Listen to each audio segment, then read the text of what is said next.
And welcome to Alouettes Flightdeck, podcast dedicated to Montreal Alouettes football, presented by our good friends over at Royal Retros, where you don't need a time machine in order to get some sweet, sweet throwback merch.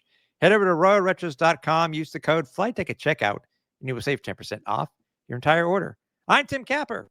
You can find me on X or Blue Sky over at Repact. That's REPPACT. What's going on, Alouettes Nation? I'm Cliffy D. You can also find me on X and on Blue Sky over at Cliffy D.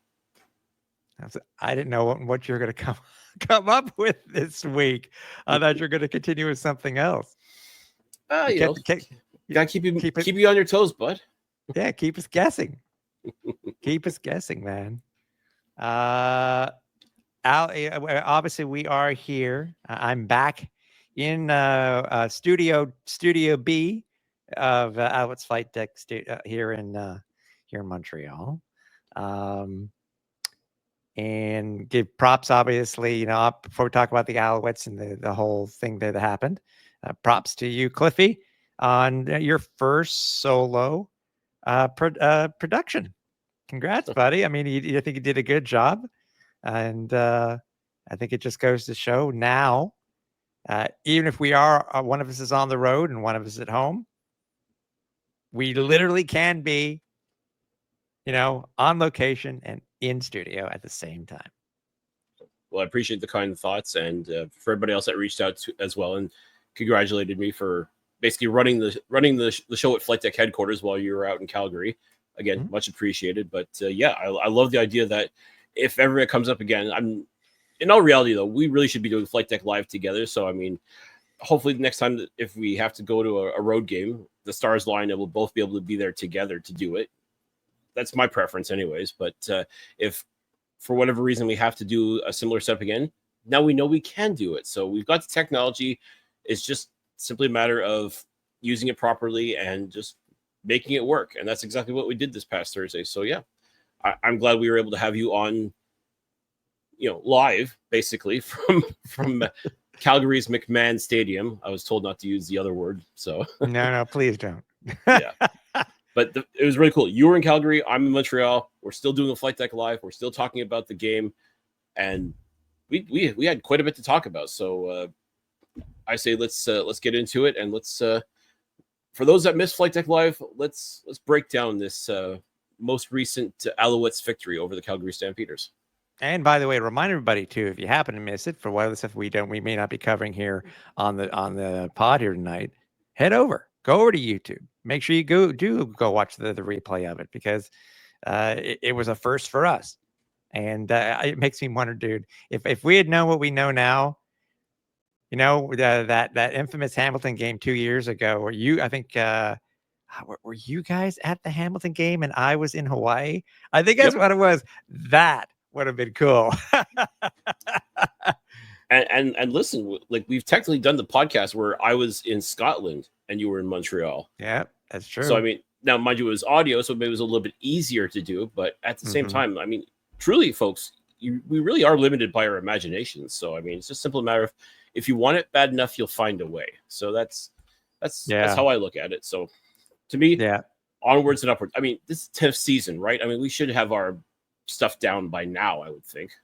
You'd think, and I, like I did on the show, again, thank you to the Calgary Stampeders organization and their head of communication, Jean Lefebvre, for granting us and getting us the post-game passes that we had, so we were able to do the show.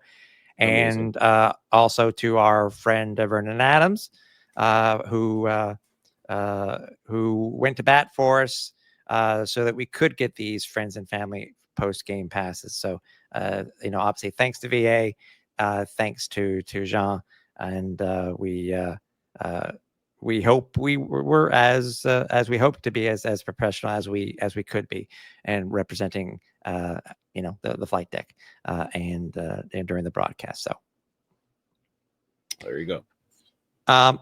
Again, Owls is funny. Most people come into the game itself. It was a game where it really was in MBT we trust. We were curious to see, sometimes they say, Cliff, that sometimes it's third time's the charm. This was MBT's third It was his third start for the Alouettes in the uniform, Alouettes uniform. He did. It was his best game of it as an Alouette starter. You know, everything wasn't perfect, but you know, he got the job done. He got the job done along with the help from his friends, obviously. But it seemed like almost everything was working together. Every aspect of the team was working together in order to get the Alouettes that win. And by the way, that is the Alouettes, if I remember correctly, that is their four wins and one tie over the last 5 games for the Alouettes versus the Calgary Stampeders overall. Yeah. And you know, the Owls come away with the win in a most exciting fashion with a team record 58-yard field goal by Jose Maltos. Diaz. Gotta add that. Jose Maltos Diaz. Yeah, that was a little weird to see on the back of his jersey. Now he has Maltos Diaz, and we've always known him as Jose Maltos, and I'm left wondering what the heck. This is new. I mean, I've never heard any reference to Diaz before, but okay, if that's what it is, then that's what it is. But that's right. It didn't affect his kicking, obviously. Maybe if anything, it can maybe kind of straighten him out. Maybe his the Maltos was kind of throwing him off kilter a little bit before. I don't know. It was weighing down one side of the uniform compared to, so he had to balance it out with the word Diaz. And maybe that's why he has to do the flex, right? Just you know, get that balance. But now he doesn't have to worry about it. But he was still doing the flex as he should. Yep. That was that kick at 58-yard. By the way, originally it was 57. It was confirmed to be a 58-yard field goal. Sets a new Alouettes team record. It was the first Alouettes kicker in history to ever kick a field goal over a successful kick over 55 yards. The original record itself, Cliff, was held by David Ray, who kicked it versus the Ottawa Rough Riders on October 26th, 1968. Jeez. I mean, we've had some guys it could have gone 60 or more. Oh yeah, he got all of that ball and then some. I mean, you're absolutely right. He made it with room to spare. It was absolutely incredible. And there's no waiver. There's no, didn't catch any wind or anything. Like you just booted it. Like it actually was down. dead silent at that time of the night at McMahon. It really was. I mean, it had cooled down slightly because it was really warm that day. But it was just perfect. It was just perfect. And by the way, speaking of, and the reasoning behind the Diaz, as it has been reported, Cliff, is that, by the way, by multiple outlets, is that it was that's his mother's last name. And he did it as a surprise for his mom, who has recently gone through surgery. It wasn't stated as what it was, but it doesn't really matter. It was just a way to, I guess, give a shout out to his mom. And supposedly, from what we have heard, is that when his mom saw what he had done, she got a little emotional, and I would too. I thought, I think that's a really very nice thing to do, to give a shout out to your mom. It's not the pink ribbon game where everybody's going to be wearing it. This is a complete, and it seemed to be a complete and utter surprise to his mom. And hey, you know what? It's now we know, again, as I said, now we know him as Jose Maltos Diaz. So that's awesome. I mean, I got no problem with that whatsoever, and I don't think anyone would have a problem with that. And if you got a problem with it, go ahead and take it up with Jose. I'm sure he'll boot you 58 yards down the field too. So yeah, exactly. Going into the game, but prior to that, going into this game, Calgary really was a juggernaut next to Saskatchewan in the CFL, and what they've been able to do, and what they've been able to, I think in all their wins, they had won all their games by more than 10 points. Manhandled Winnipeg twice. Yeah, I know. Coming into this game, we weren't sure which how it was going to be, especially with MBT starting. Was he going to be able to get everything finally figured out? He did. And by the way, it's funny. It's almost like the Henry Burris comment, to the TSN. Well, what was it, to the TSN panel? Yep. MBT gave a little bit of a slap to the TSN panel again, also. After this game itself. So he says, keep talking. Come on, keep talking negative about me. You know what I mean? Or Kirk Cousins. You want to do it? What did he say? You like that? You like that. There you go. So, we weren't sure how this was. And it's just, as I said to you before, it's just a matter of every single aspect was able to work in order to get this win. Offense wasn't perfect. Really was boistered by Jose Maltos' kicks. The defense, if anything, the defense I think is what really helped. Is because I think they were frustrating VA all night. Sure, we were getting Mr. Hyde VA this week, but we've seen that throughout his career. Sometimes VA will have a bad game, and I just wish, of the potential 6 times that the Alouettes could have had an interception, that they would have gotten one. Came close. But again, just overall, I think it was just a complete. It really was a complete game, and you could tell. I don't know if you read the lips of Jason Moss after that kick by Maltos. Can't say it here without having to use the lunatic. But it was like, good job. That's actually absolutely amazing. And yes, I'm paraphrasing, but if you can read lips, go watch the broadcast again and you'll understand what I'm talking about. Yeah, you can figure it out. And yeah, the thing is, MBT definitely did what he had to do to get the win. I mean, it was not perfect by any stretch, like you said. In some instances, it was very simple dink and dunk football. And hey, you're not making any mistakes. At least you're not turning the ball over. You're not taking unnecessary risks. And again, sometimes you have to take those unnecessary risks. But I think in MBT's case, he just keep it simple, stupid. I think that's really what his mindset had to have been. Just, especially because you could tell he really wanted to get that W. He really wanted to show that he can step in for Davis Alexander and run this ship. And he did. I mean, he was connecting for the most part with his receivers, made good use of his running backs. I mean, he was doing all the things that we expected him to do. A quarterback of his caliber and a quarterback that's been playing as long as what he has. These are the things we expect out of McLeod Bethel Thompson. And he did them. Great. This defense, we expect him to be, an absolute terror to the opposing quarterback. And they were. They did everything they could to rattle VA, both figuratively and literally. Mm-hmm. And it really did make the difference. And yeah, it would have been nice if some of those Jose Maltos field goals were actually touchdowns. It would have been a little bit more of a convincing win, but a win's a win no matter what. And again, all this did was just give Maltos a chance to truly establish himself as the kicker here in Montreal. If there's even just a shadow of a doubt, and I've seen a couple of haters online, they're like, get rid of Maltos, he's terrible, he sucks, blah, blah, blah. I'm like, I'm sorry, which Jose Maltos are you watching? Because the one I'm watching that plays for the Montreal Alouettes, yeah, he's not perfect.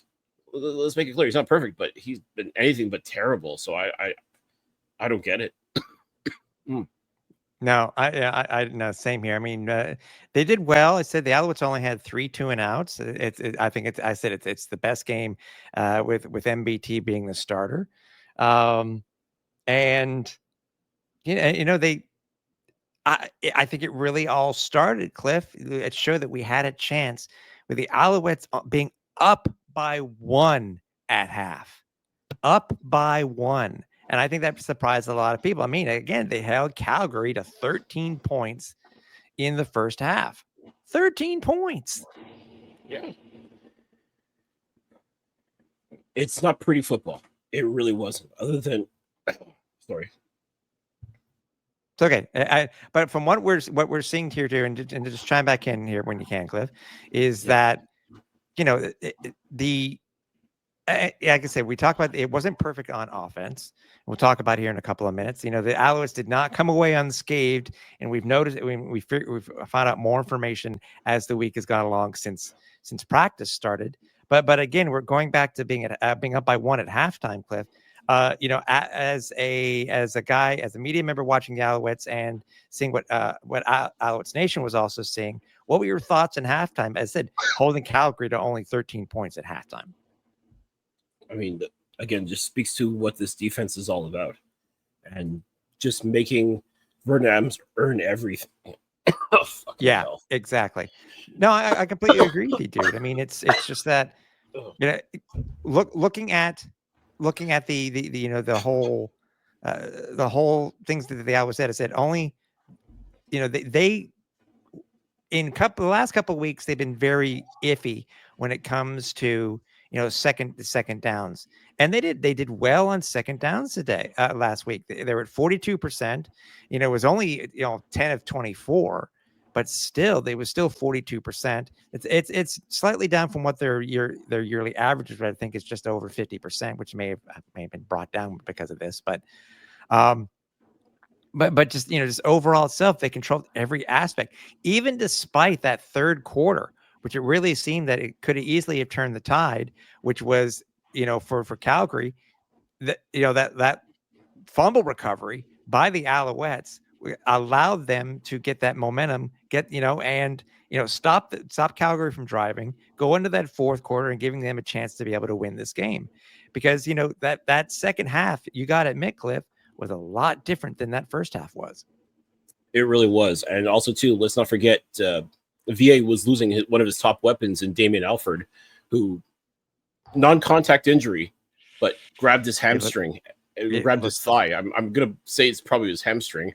No, it was his hamstring, and it looked bad. I was actually sitting on the same side of where it occurred.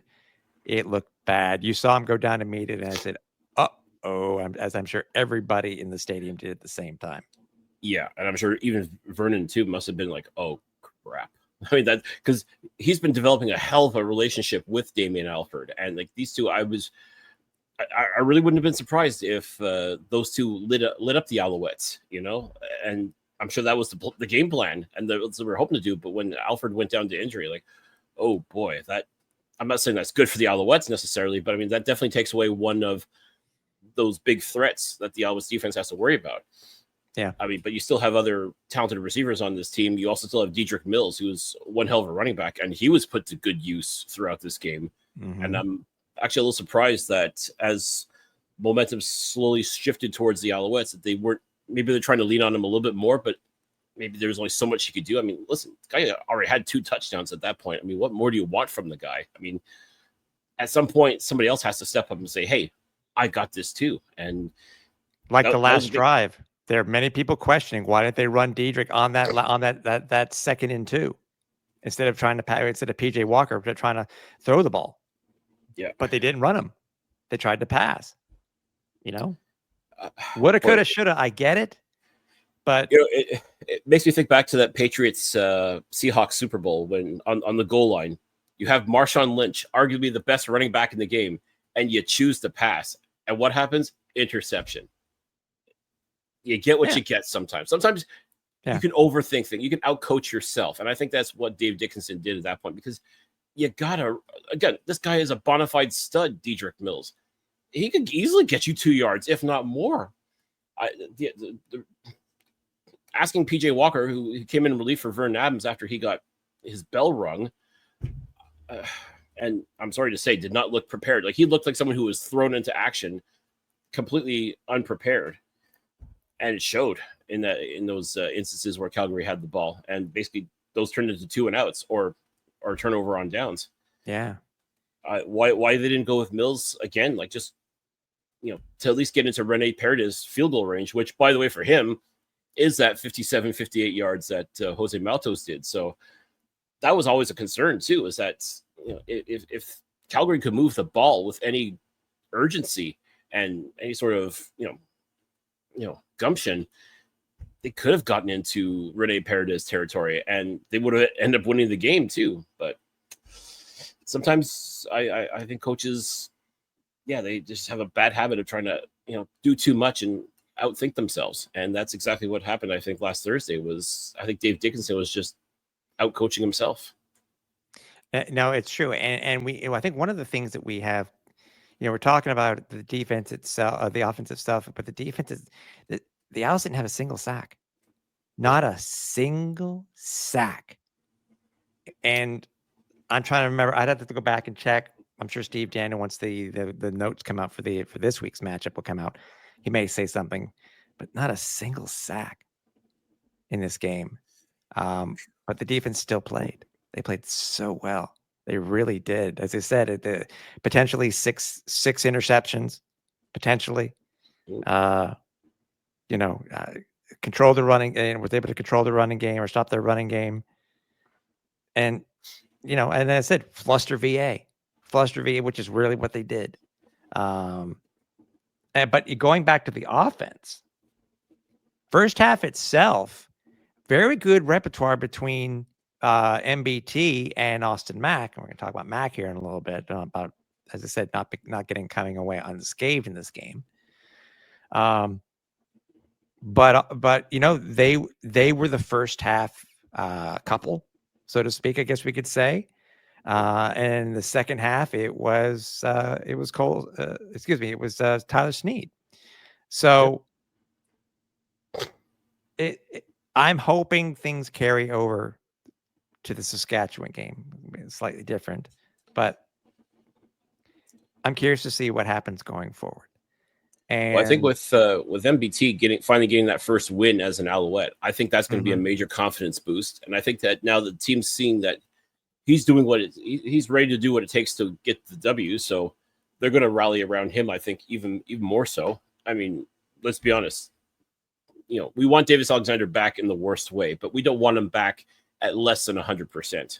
We want to see the real big play DA.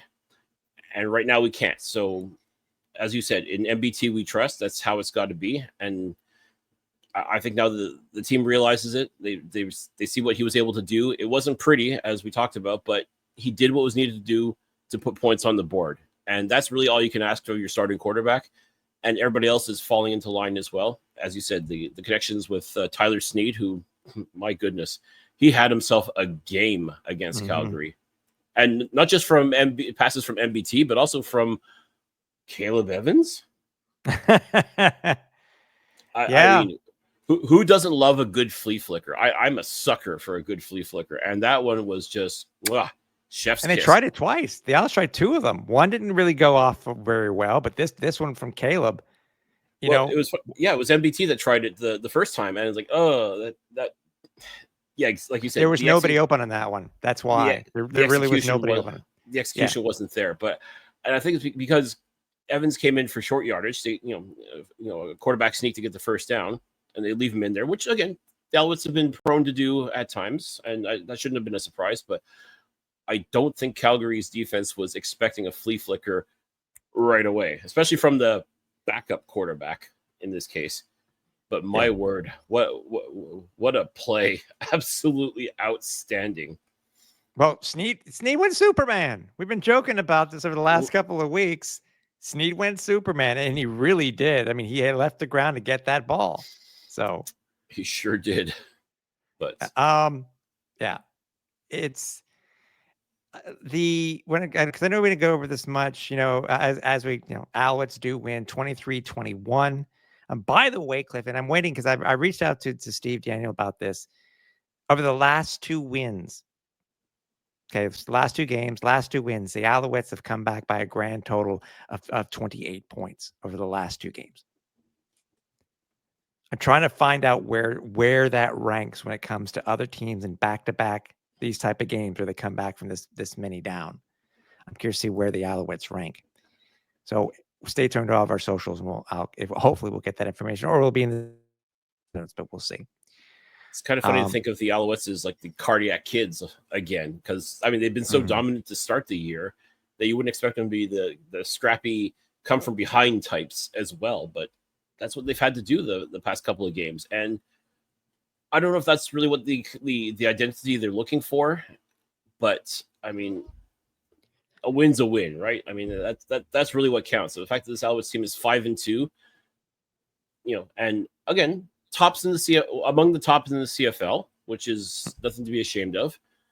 I mean, I think the one thing you have to realize, I mean, this is not the team we expected. This is not the team we were treated to in the first 3 games of this year.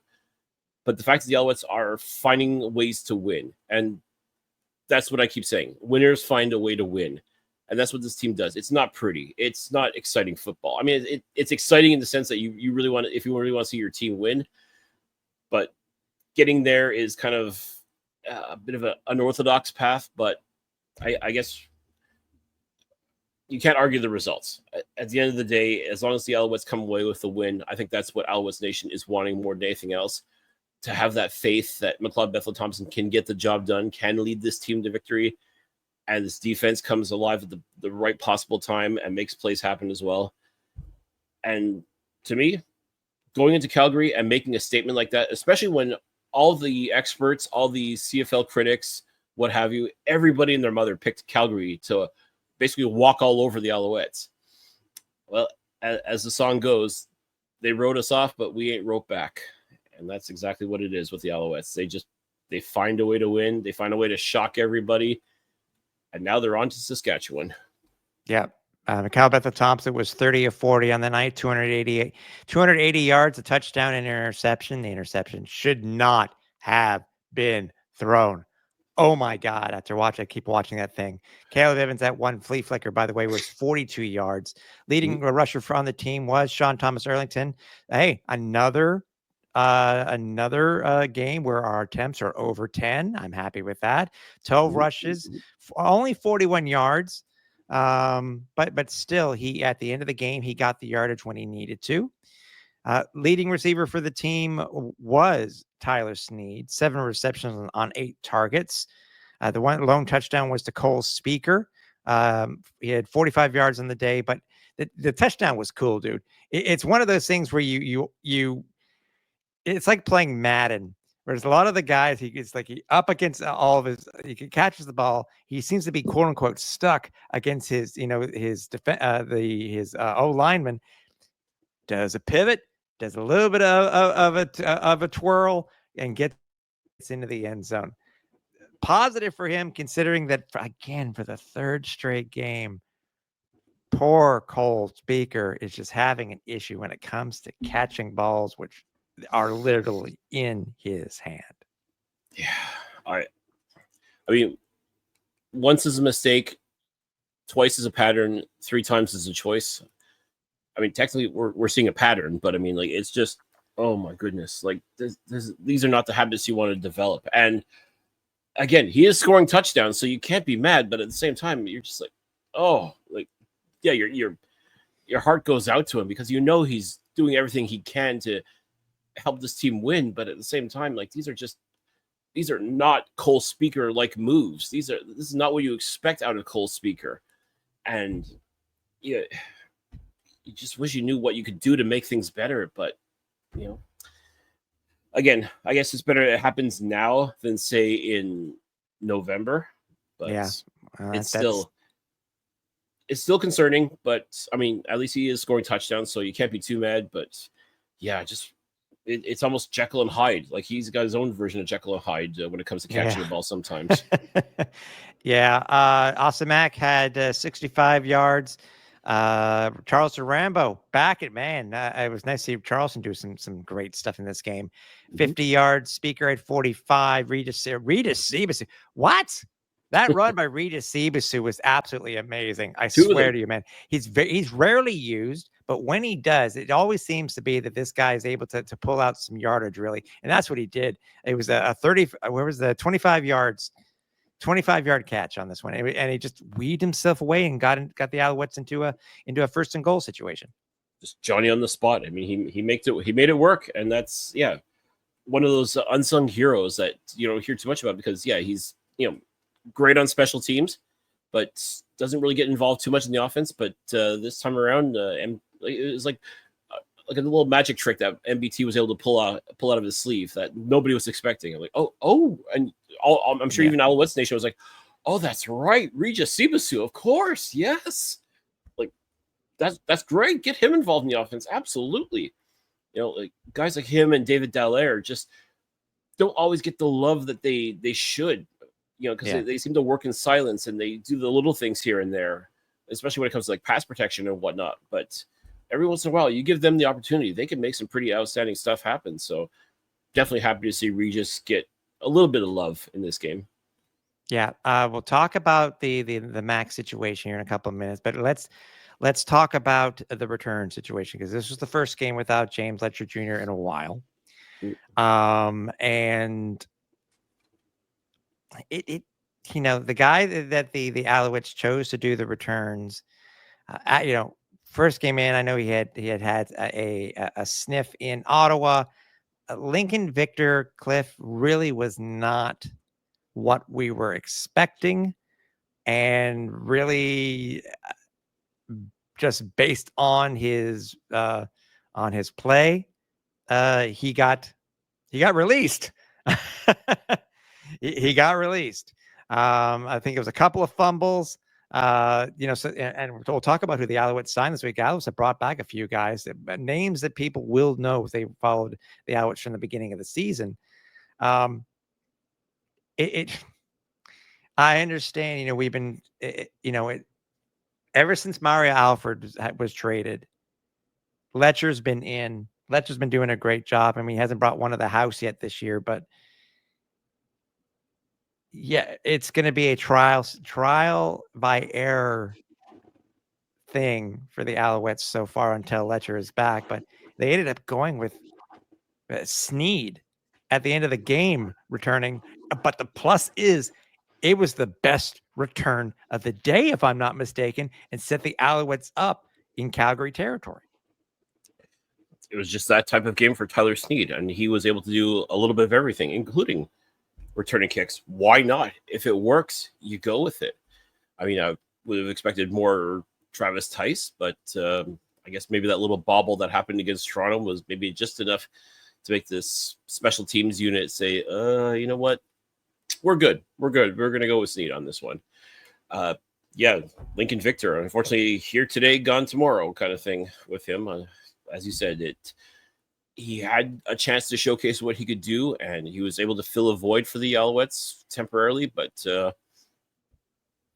I guess he gave it his best, but his best wasn't good enough, and it showed in the transactions this week because, he was released, and a couple of familiar names who have also done kick returning duties have been brought back to the fold, so we'll discuss that in a minute, but that's football for you. I mean, sometimes you only get one chance to showcase what you can do, and it wasn't enough for him to stay on with the Ottawa Red Blacks during training camp, but obviously the Alouettes thought maybe there's something there. I mean, how hard is it to grab a ball and run sometimes? But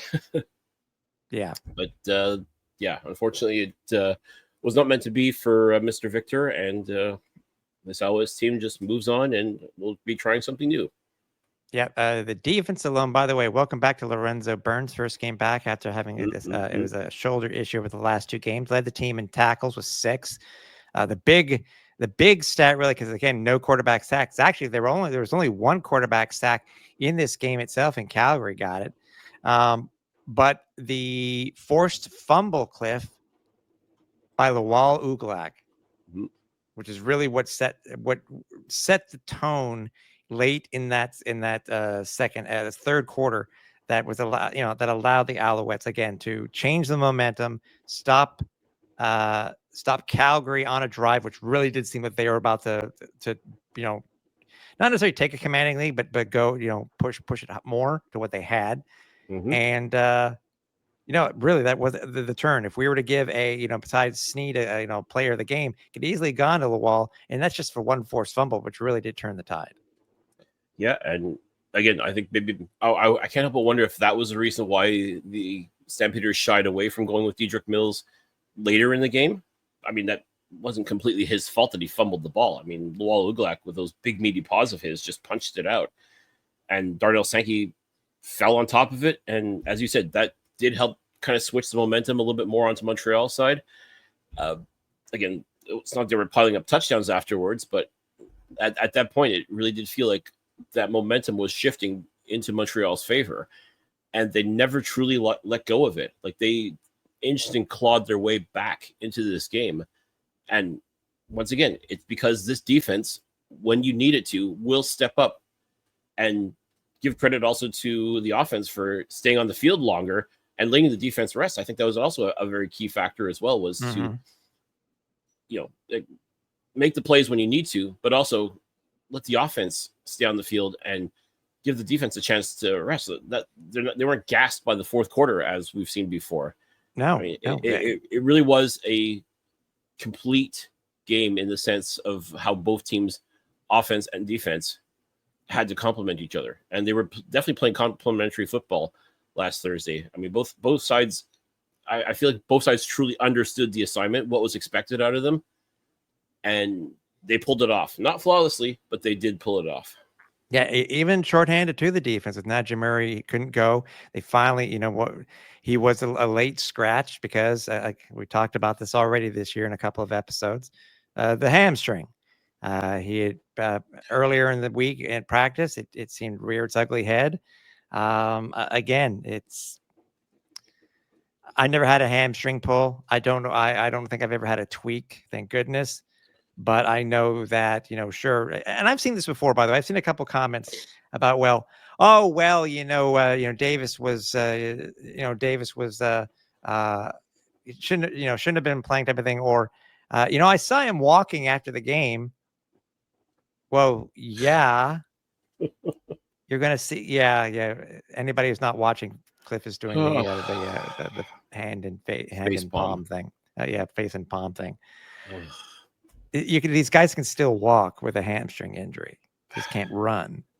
You know what? I've had a cramp in my leg, and that hurts like hell. I can only imagine what a hamstring tweak or pull, or God forbid, a tear has to feel like. I mean, it is not fun. If that is what it's like, if it's anything like what a cramp in your leg is, it is not fun. And okay, yeah, eventually you'll recover, you maybe walk it off, whatever. But I mean, like to suggest that, okay, because Davis Alexander was walking, clearly it's not that bad. Get a clue, for God's sakes, get a clue. Well, no, it's like Mac after the thing that he suffered. I saw him after the game. He was still walking, but he was limping. You know what I mean? It's like, come on. I mean, two things with Mac. As we said, him and MBT were like besties in the first half. Really developing that relationship. I appreciate that. I've watched the play that went to replay at the Owls were trying to drive to. This was before the Maltos kick, actually, which led up to the Maltos kick. And it led to the 58-yarder. Yeah, it was the play prior. I still don't know if Mac caught that ball. I saw what happened. And it's kind of a twofer here because it's that, did he catch the ball? And then it's how much did you pay attention to the injury itself? Thoughts on the play? Because I know you're watching on TV. I had to go back and watch the replay itself just to see what everybody was talking about. And obviously we saw it in stadium because they were called right away. It wasn't challenged by either of the coaches. It was done by the replay center. Mm-hmm. What were your thoughts on it? Because I really, with all honesty, how they say you need to have conclusive evidence. There was no conclusive evidence. I actually think they got the call right. I mean, my first initial thought was, I think his knee was down before he fumbled. But I think a lot of it was just in that motion that when he was turning around. That's where a lot of the impact had happened as well. So eventually, like, when you see the same thing over and over again, and you look, then you start seeing different angles from it. Yeah. And, okay, now I can sort of see. Oh, maybe he didn't even have it in the first place. Maybe it truly was an incomplete pass. And sure enough, that was the eventual call. I mean, it was close though. I mean, it really could have gone either way. But I mean, so it's funny. Some people are like, when it comes to the replay, they want a instant reaction. They think that seeing it just once again, you'll know right away whether it was like a fumble or incomplete pass or whatever the case may be in this instance. But sometimes you really do have to take a look at it a couple different ways and in super slow-mo and really try to understand Yeah. where Which the I think they're trying officials. to stop doing. It's just a matter of let's see where the play is. Try not to use super slow-mo and get the call right. So yeah. Yeah, but ultimately, yes, Mac did not have control from the get-go. So I mean, as far as I'm concerned, the incomplete pass call was the right call, and ultimately led to one hell of a field goal. Which, honestly, I think Mac had the ball. It's the other thing that happened during this same play that I think caused him to cause this whole thing to happen. Anybody goes in back and watching, I still don't know what it was, and I don't think it was friendly fire. Mac's ankle got rolled up on badly. And when I first saw it, Cliff, if anybody remembers 2023 and the rash of injuries that we had to the lower body by the team, yeah, this play reminded me of the same one from Cole Speaker in 2023. I mean 2024. Same was the, when no, sorry, that's Tyler Snead. I'm sorry. You're right, yeah. You're Cole's. My mistake. Yeah. That's what it reminded me of. That's how much it twisted. It's basically, I saw it was Mac's ankle, knee on ankle, twisting, and I think that's where it occurred. I couldn't tell who did it, even though the couple of times I did, because remember, it's basically two plays in one. They're showing the replay of him, is he catching the ball, but then I'm looking below the pile to see when his ankle basically gets not stepped on, but either way, I don't think it was friendly fire. We talked about how him and MBT were doing so well in that first half. We already know this, so this isn't a spoiler heading into the preview for this week. Mac's not playing. It's already been determined that he's not playing. And this is not by inside information or anything like that, but this is just pure speculation on my part. Based on from what I saw, Mac limping at the end of the game, and then him being basically put on, at least currently on the one game, and thinking that this was very similar to the Speaker injury. I don't think Mac, again, my speculation. Mac, I would not be surprised if he is placed on this 6th game. I wouldn't be surprised. We'll see. We do know officially he's day-to-day. I think the big reveal would be on Saturday. If Mac is on the sideline, Cliff, if he's on one of those things that Tyson Philpott was on, one of those scooters, because I remember Speaker was on one of those, or is he going to be on crutches if he's there? Yeah. Again, my speculation is based on from what I've seen, not spoken to anybody. I don't think Mac's going to be back for a couple of weeks. And that would be unfortunate because, as you said, it just couldn't have come at a worse time as far as him developing that relationship with MBT, because we know we're going to have McLeod Bethel-Thompson for the next couple of weeks under center for the Alouettes, barring injury, of course. But, I mean, those two were developing that rhythm that I keep talking about that was lacking in previous games for MBT and his receivers. For him to be able to do that with the guys that are in the lineup right now is crucial as far as I'm concerned. And we were starting to see that in Calgary, especially with Austin Mack, who, again, we have been big believers in. We definitely, there's no question in our mind that he is a true superstar. But unfortunately, the injury bug has really gotten to him. And it's ever since coming back from the NFL.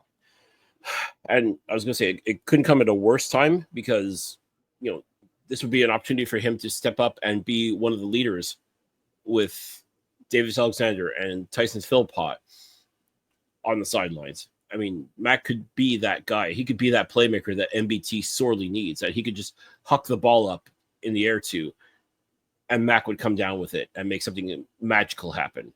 Yeah. And now he's not going to have that definitely not going to have it on Saturday. And possibly even longer. Hopefully not, because I mean we're big believers in Mac, and we want to see him do what he does best. I mean, listen, we wouldn't have made the Big Mac T-shirt if we didn't believe in him. So Yeah. it's just this has just been a really unfortunate circumstance for him, and as always, when it comes to these injuries for anybody on this team, you hope for the best, but ultimately you do prepare for the worst. Yeah, forever how long he may be out, and it's the same for with everybody. And same thing we've told Tyson before in the past is like, get healthy and come back better. That's all that it is. And I feel, but it's funny. It's, but you know, we've seen what's happened over the last couple of years with Tyler Richards, just in a less than 6 month span for Mac. I think he's gone from 3 different injuries. You know, remember, he just came back 2 weeks ago from, having a hammy issue. Mm-hmm. I feel bad for Mac. And again, unfortunately, Alouettes Nation, again, we'll see what the official word is. It is a week-to-week thing, but in my opinion, I would not be surprised if he's placed in the 6th game. But we'll go from there. We'll go from there, and we'll let it be. Any last words, Cliff, on this game before we get to the news notes, rosters, preview? I mean, I think we said it all really, but once again, a hell of a game by this Alouettes team. I mean, nobody expected them to walk out of Calgary with a win, which is absolutely incredible.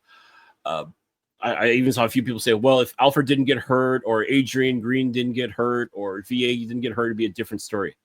You're right. And if Davis Alexander wasn't hurt, you're right, it would be a different story, because I think he would have manhandled the Calgary Stampeders myself. So, I mean, it comes down to you play the game with who you got. And as I said, winners find a way to win. And that's exactly what happened. So, kudos to the Alouettes for pulling it off, making everybody look foolish in their claims. But, did it make a difference? Without question. Knocking those big-time players out for Calgary definitely made a difference. But it also tests where your depth is. Just like what Montreal is going through right now with these injuries they've had. They're seeing where their depth is. They're seeing the guys that they thought could be superstars now being thrown into the fire, and let's see what happens. And so far, everybody's responding. Maybe not be to a great degree like what Davis Alexander did when he was, thrown into the fire, but this team is finding ways to win, and ultimately, that's what everybody should be excited about more than anything else. So we'll see what happens this coming Saturday against Saskatchewan, but I'm looking forward to a pretty good game. Yeah. Me too. With the win, the Alouettes do move to 5-2. They are now still second, but they are still tied for. They're still tied for first in the Eastern Division. They are in second place by because of the loss to the Tiger Cats. But that's what it was. Do not forget, we are on social media. You can find us basically everywhere. Any of the podcast aggregates, you can find us there. So just look us up, or you can head over to our archive to find all of us, all the shows that we've ever done. So head over to www.alouettesflightdeck.ca. If you're looking for us on other social platforms, you can find us on X and on Blue Sky over at Alouettes FL Deck, Facebook over at Alouettes Flight Deck Pod, and Instagram and YouTube over at Alouettes Flight Deck. Speaking of YouTube, make sure you do subscribe. Make sure you do hit the bell button to find that when we do go live, because there are things on there that you'll want to know when they do become available, whether it become the full audio version or the full broadcast version of the Alouettes Flight Deck podcast, or our post-game show Flight Deck Live, where we have determined many, many times so far since we've been doing this over the last 2+ years, anything can happen or be anywhere when you are live. And that's exactly what it is. So, so make sure you do follow us on all of our socials. So it'd be greatly appreciated. Looking for merch, whether you're repping part of our If You Know, You Know series or part of our just the logo itself, head over to flightdeckgear.ca. And lastly, we want to thank again our presenting sponsor in Royal Retros, where if you use the code FlightDeck at checkout, you will save 10% off your entire order. So, Cliff, we were talking about it before. Since you kind of teased it, I'll let you take the the lead on this one. There were, before the first day of practice this week, there were a few roster moves besides letting go Victor Lincoln Victor, the guy with 2 first names, letting him go. But there were some also, you talk about guys who are now returning. What were the moves that the Alouettes made before the first practice this week? Well, the Alouettes did re-add some players that were actually in training camp this year for the Montreal Alouettes. So these are players that kind of know this locker room. They kind of know the system. They kind of know what's going to be expected out of them. So definitely excited to see them back in the lineup. So that would be Jose Barbon, wide receiver. Kasim Ferdinand, national wide receiver. Ty John Lindsay, also wide receiver.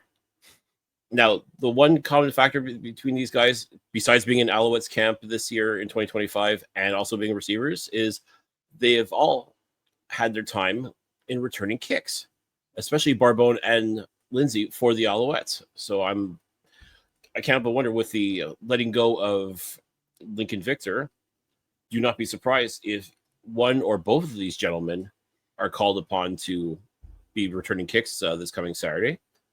And the Alouettes have also added Philippe Lemure Cardinal for the defensive line, another national player, someone else that this team thought could be a good depth piece when he was invited to training camp. Once again, it was likely cut due to the numbers game, but with the injuries to Dylan Wynn and Dylan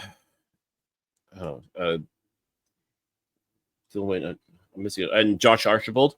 Yeah, sorry, Josh Archibald. Yeah, you definitely need to shore up as much talent as you can on this defensive line. Even though, yes, there will be a certain Sean Lemon making his return to the lineup. At the same time, let's hope. 'Cause 2 days ago, he was transferred to the practice roster. Man, I don't know, but that's what I was surprised too when it came out. Like, really? But I guess in order to activate him, I guess they wanted to put him somewhere to see. Yeah, I'm sure if he's up to speed, which I have no doubt in my mind he will be. But again, I'm sure it's just a clerical thing more than anything else. But yep. So now there's some new old faces, if you will, in this Alouettes lineup this week. So yeah, we'll see. We'll see who all will be playing against Saskatchewan, if any. But again, Alouettes unfortunately have suffered some injuries, and as I said, the depth is now going to be tested yet again, especially at the receiver position. So for these gentlemen, Lindsay, Barbone, and Ferdinand, this is their time to shine. It'd be interesting to see, as we are taping the show, they're still in day 2 of their practice. Tomorrow, we will find out most likely who currently that is on the injured list will and will not be playing. And then obviously the depth chart, the official roster will come out on Friday. So make sure you do stay tuned to all of our socials and we will have those available for you. Going into this game itself, Cliff, despite being at home, the Alouettes are a 3-point underdog. Over under is currently 50.5 points. I think considering what this team was able to do last week to Calgary, I think that 3 points is actually where us being a 3-point dog is actually flattering, because like last week, the Alouettes are facing a juggernaut in the CFL. They do have the best. Saskatchewan does have the best record in the CFL. They're coming off of a monster sack game versus the Edmonton Elk. But mind you, Cody, welcome back, Cody Fajardo. But here, let's sack you 8 times. I'm curious to see what type of game this is. Is this the first return game for Trevor Harris in Montreal? I can't remember off the top of my head. Yes, it is. Wow. I mean, I'm sure he was there in civies, to support the team, but this would be his first time playing the Alouettes since he left to go to the Saskatchewan Roughriders. So be interesting to see what kind of reception he gets. again, he is playing some pretty solid football, I must say. No. I will. I want to see what type of reception he gets from our defense. I don't care what the fans think. Well, I go back to our old friend Armando Sewell, who infamously quoted, "You hit him once, you hit him hard once, and he folds every time." So I'm wondering if this Alouettes defense is just mentally painting a circle, a target on Trevor's chest to see if maybe we can rattle him just like we did BA. Maybe we can get in his kitchen and make his life miserable like all these other quarterbacks they've done. And let's face it, if any team is going to apply that kind of pressure and make Trevor Harris, make mistakes, it's going to be this Montreal Alouettes front seven. Especially you had in Sean Lemon to that mix, who, again, I'm sure he too would be more than happy to make his return to Montreal, return to the lineup here with the Alouettes, with a nice, healthy sack on Trevor Harris, or to cause him to turn the ball over in some way, shape, or form. And if it's not Lemon, then there's at least a whole bunch of other guys that are more than willing to step up and make that happen. Again, Trevor Harris, he was actually just named the CFL player, one of the CFL players of the month for the month of July. Can't say I'm surprised, because even if it's not the most exciting football, the stats don't lie, I guess. And he's, for someone who says that stats are for the losers, I mean, this guy is the very beneficiary of stats. I mean, this guy is he's a statistician's wet dream as far as I'm concerned. I mean, everybody goes gaga over his completion percentage, his touchdowns, and this and that. I'm like, okay, fine. I mean, listen, I'm not taking anything away from him. I'm really not. I mean, he's definitely doing what needs to be done, and the numbers speak for itself as far as being 6-1 to start the season. That is pretty outstanding stuff. So obviously what he's doing is working. I find his game is very similar to what MBT is. So I guess it'll be a bit of a chess match and seeing who can pull off the dink and dunk better, who can make the most elementary plays that are going to move the chains. And, even if it ends up being points off the collective feet of Brett Lothar and Jose Maltos Diaz, that's what this game could be. I mean, I'm sure a lot of people are expecting an offensive blowout, and it could happen. But, I mean, if it's both these quarterbacks playing, I'm expecting a very conservative, simple matchup. And points will be scored. I'm just not expecting it to be like, we're not going to see like Arena League scores, to put it that way. Yeah. And I will admit, again, the Alouettes have a formidable running back that they do have to stop this time around also, just like what happened last week in Calgary, for sure. No, that's it. It's funny. AJ Ouellette, and I would like to see him going head to head with Travis Tice. I mean, obviously not on the field itself, but I mean, as I said, Tice, I see a lot of AJ Ouellette in him.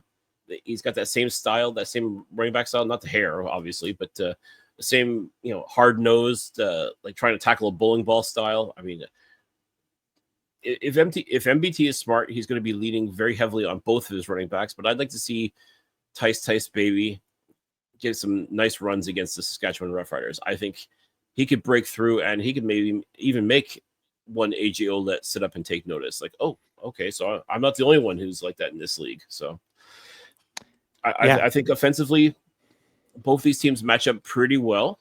I think both these squads are dealing with injuries at the receiving position, but both also have playmakers that can step up and make things happen as well for their quarterback. Obviously, Trevor Harris has a little bit better rhythm and, I guess, chemistry with those receivers because he's been there from day one. Whereas MBT, he's just starting to find his form now, I feel. Like, I mean, we saw it in Calgary that he was starting to get that connection going with those receivers. So as long as he's able to keep building on that and really developing that relationship, and God forbid, if he's able to air it out just a little bit, I know he's very much a pocket passer and wants to keep it simple, but every now and again, if he can air one out to a Cole Speaker or Tyler Sneed or Charleston Rambo or maybe even Alexander Hollins, if he gets into the lineup, there's no reason why the Alouettes can't put points on the board as well and really give Saskatchewan a run for their money. I think this match is going to be surprisingly even as far as not necessarily the talent level goes, but the compete level. And I think that's what's going to make for a very exciting game on Saturday. And that's also too. This is the Alouettes defense. I think is one of the best in the league when it comes to how many yards that they give up per game, and it's not many. It's not many. I mean, sure they have a couple off games. I think they gave up just over 100 this past week versus Calgary with a couple of guys. But you know, I know Ouellette has. You know, the Owls have played Ouellette before. They know what he can do. In multiple locations, they've been able to see what he can do, and with multiple teams rather. It's going to be it'll be very interesting. And it looks like, you know, the weather seems to be, it's going to be perfect in Montreal on Saturday, national television on CTV. You know, I'm looking for a great matchup. And a lot of the pundits are actually calling this the game of the week. And I'm not going to argue with them because this is going to be one hell of a matchup, I will admit.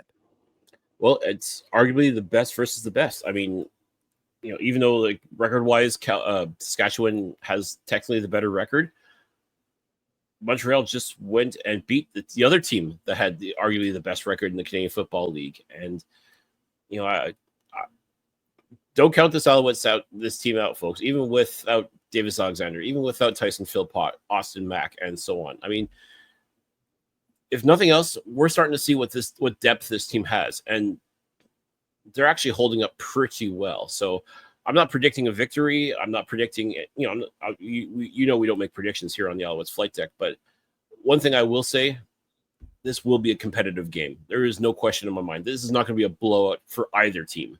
I really do think it could very well come down to, you know, a field goal. And if that's the case, then you know bloody well we've got one hell of a field goal kicker in Jose Maltos Diaz. Whereas Brett Lothar, last time he played the Alouettes and had to make some money kicks, he came up a little bit short. Just or wide. Your mileage may vary. Yeah, a few times, yes. I mean, there's a reason I kind of call him Brick Lothar. I mean, yeah. But yeah. You know, it's gonna now that I've said that, watch him, you know, go like, you know, 5 for 5, you know, 50 yards a pop. That, you know, if he just goes 5 for 5 and they only score 15 points, I'll take that. But you know what? I'm expecting that type of game too. This is going to be very similar to what this was last week versus Calgary, in my opinion, despite us being at home. And I think, and I actually got word there's over 20,000 seats sold. Now, I'm sure a lot of that is Rider Nation because you know that they travel extremely well, but it's going to be another loud, boisterous crowd at Percival Molson Stadium. So, folks, if you don't have if you want to go to the game, you don't have your tickets, I suggest you hurry because I don't think there's very many left. And do you really want Rider Nation coming into the Alouettes house and trying to show them what's what? I know I wouldn't want that. So, you know, but if not, if you can't make it to the game, then you, as Tim said, it's going to be on CTV, broadcast coast to coast. So make sure you tune in because I got a feeling maybe the pundits are right. Maybe this will end up being the game of the week this week. Yeah. Let's hope. I know I left it till now. We joke around, you know, everybody knows Cliffy is the beer connoisseur. He is. You know, he's one of the goats. I mean, that guy's put more beer in him than Doug and Bob McKenzie. There we go. I like the reference. I hope people get it. Take off, but I was actually, you know, with my trip out west, able to go and see the Canadian Rockies, taking a little bit of Calgary. I was actually able to, for the very first time, because of, you know, there are that many. I'm very surprised. And in fact, if I'm wrong, please, I want people to tell me, because as far as I know, there are no good cideries in Quebec, within the Montreal area. But I was able to try this great one in Calgary called Uncommon. And for the very first time, I felt it was very apropos that I was there for a game. And considering who I work for, is that I was able to get my very first flight of apple cider. So 3 of the 4 were good. Anybody who's out there, I was in. I said the brewmaster, I guess we call him. I don't call him. Was there. Got to see behind the scenes a little bit. It was really nice of them to allow us to see what we did and like pull back the curtain slightly. But remember, you still have to ignore the man behind the curtain. But again, most of the ciders that I tried, Cliff, were quite good. They don't sell. They don't. You can't get them sold like a couple places do that I like from across Canada. I'll have to go back. I'll have to go back again and try some more that they have there. But it was a good way to end a quick trip out to the Canadian Rockies. So, and this is something we talk about all the time, not just enjoying adult beverages, but getting out and seeing the country. I mean, I'm glad you were able to go to Calgary and experience Banff and experience the Stampeders, and that's something I'm still hoping to be able to get to do one of these days. But ladies and gentlemen, I mean, this year alone, I mean, both Tim and I have been blessed to be able to explore this great country and really get to appreciate all the beauty and the wonder that's out there. So, I mean, if you have the chance, by all means, go and try new things, try exciting things. I mean, the fact that there's a big cider scene out in Calgary, I didn't know that. And if anyone was gonna find that out, obviously it would be Tim, and that's great. I'm glad you found that. I'm glad you got a chance to step out of your comfort zone a little bit. And again, trying a flight of cider is something I never thought one could do, but okay, there it is. Reasonably priced too. Very reasonably priced. There you go. With the cost of everything going up nowadays, I mean, if you can find something that's entertaining, enjoyable, and reasonable price, man, doesn't get much better than that. No, not at all. And it's one of the things that they don't have currently. I think, as far as I know, I don't think so. At Personal Molson, they added cider at McMahon. Didn't try it when I was there, but they did have one option. As long as I'm sorry if anybody likes Strongbow, I don't like Strongbow because most of the places that we were there in Banff and whatever that had one had Strongbow, I was trying to try something else. I was trying to expand, my expand what I have when it comes to trying cider. I don't want to do Strongbow every single freaking time. Well, it's no different than, say, like Coors Light or Budweiser. I mean, as far as beer options go, like, okay, they're there, but at the same time, you want to see, especially if you're going somewhere like a new location, you want to see what's local. What are the locals drinking? What are they making? What are they producing? Yeah. And for me, it's craft beer. For you, it's cider. I mean, it's a chance to try something new and original. And more often than not, folks, trying something like that, like leaving the old standards aside and trying something new, you're more often than not, you're pleasantly surprised at just what is out there. Yeah, exactly. And this you want to know about what Cliff and I have had? If you have the Untapped app, it's a hidden gem. You can see what we've had. It's all there. I think our profiles are the same exactly what they are here. So what they are for our socials. So, but either way, Al's, please, if you can guys bring in a nice cider, I'd be quite happy. What's the one thing we say on this podcast over and over again? Support local. Mm-hmm. Bring in a local cider. We'll support it.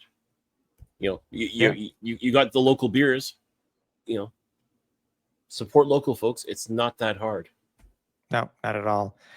We will be around for Flight Deck Live, as we will be at Personal Molson this Saturday. Please tune to all of our socials for when that show will be. Most likely same as the last time, with the game starting at 7:00. Give us approximately between 10 and 10:30. 10:30 and 10:45-ish. But again, stay tuned to our socials. But we will be having a post-game show to go over everything that happened at Personal Molson this Saturday versus the Saskatchewan Roughriders. So we hope to see you there. If not, we will see you next week on the show. So for the last time here at the Flight Deck, for Cliffy D, I'm Tim Capper. We're on final approach.